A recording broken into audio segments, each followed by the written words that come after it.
It honestly like just makes me laugh when people really be hating on Forex traders. And that's why I said what I said. Forex works, y'all just don't. Like, y'all mad because motherfuckers really be making like $50 in 15 minutes. We made half of y'all fucking paycheck that you have to make in 8 hours. I'm sorry, but something like that, I'm gonna make that shit fucking work. I'm not gonna give up on that shit, because once you learn that skill, you can't just unlearn that shit. How you gonna unlearn how to make money work for you? Money, you literally make money in your fucking sleep. So, like I said, Forex work, y'all just don't.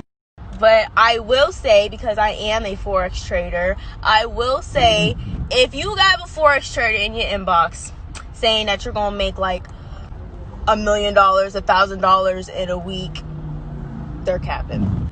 Like, and I'm talking about when you first get started. Yes, when you actually learn and acquire the skill, yeah, they're not capping. You really can make that in a week, in a fucking day, in 30 minutes if you got money like that.